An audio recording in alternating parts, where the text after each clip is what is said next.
फिरोजाबाद के शिकोहाबाद में 1.5 साल के मासूम आरव की निर्मम हत्या ने हर किसी को झकझोर कर रख दिया है। घटना के 3 दिन बाद भी मां रति शर्मा सदमे से नहीं उबर पाई। वो बार बार उस पल को याद कर रो पड़ती हैं जब आरोपी उनके बेटे को चॉकलेट दिलाने का बहाना बनाकर गोद से उठाकर ले गया था और कुछ ही देर बाद उसी मासूम की बेरहमी से पटक पटक कर हत्या कर दी गई। शनिवार को शिकोहाबाद की यादव कॉलोनी में हुई इस दर्दनाक वारदात ने पूरे इलाके को स्तब्ध कर दिया था। सिरसागंज के गांव बामई निवासी रति शर्मा, जो कि अपने 1.5 वर्षीय बेटे आरव और अन्य परिजनों के साथ एक परिचित के घर आई थी। इसी दौरान उनका फुफेरा देवर विराज उर्फ जितेंद्र पाठक वहां पहुंचा और मासूम को चॉकलेट दिलाने की बात कहकर अपने साथ ले गया। किसी को अंदाजा नहीं था कि ये मासूम की जिंदगी का आखिरी सफर साबित होगा। कुछ समय बाद आरोपी ने मासूम आरव की कथित रूप से पटक पटक कर हत्या कर दी और जब ये खबर परिवार तक पहुंची तो खुशियों से भरा परिवार मातम में बदल गया। मां रति के लिए यकीन करना भी मुश्किल है कि उनका बेटा अब इस दुनिया में नहीं है।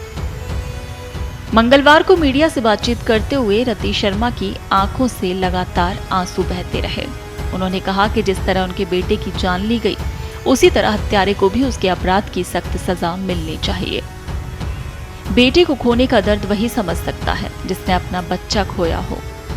वहीं रति ने अब मांग की है कि वो सीएम योगी से मिलना चाहती हैं, जिससे कि हत्यारे को तत्काल फांसी की सजा हो सके। रति का कहना है कि खून के बदले खून चाहिए। इसी बीच रति शर्मा ने अपने पति पर भी गंभीर आरोप लगाए हैं। उनका कहना है कि पति पहले भी बेटे को लेकर धमकियां देता था।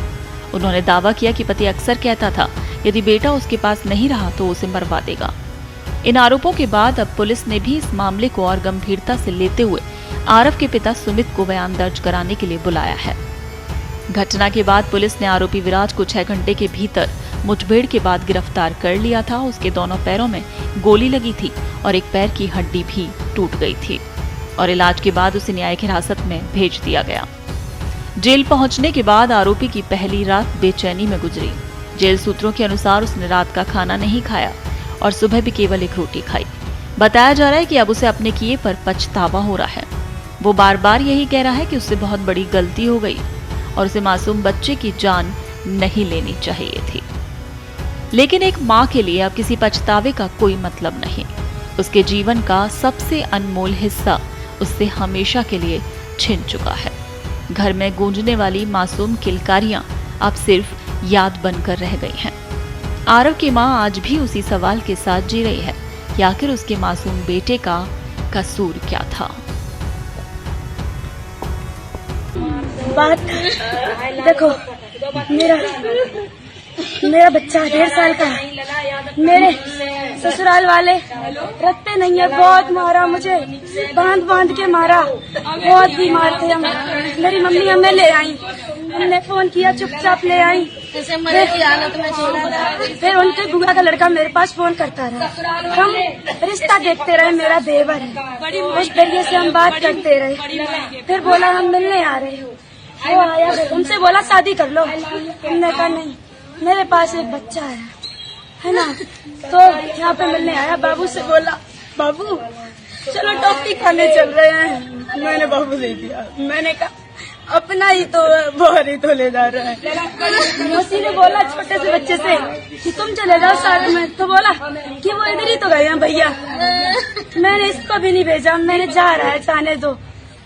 उसने ऐसे मारा मेरे बच्चे का पूरा गर्दन ऐसे झूल रहा है। क्या धरती पटक दिया, क्या किया ऐसा?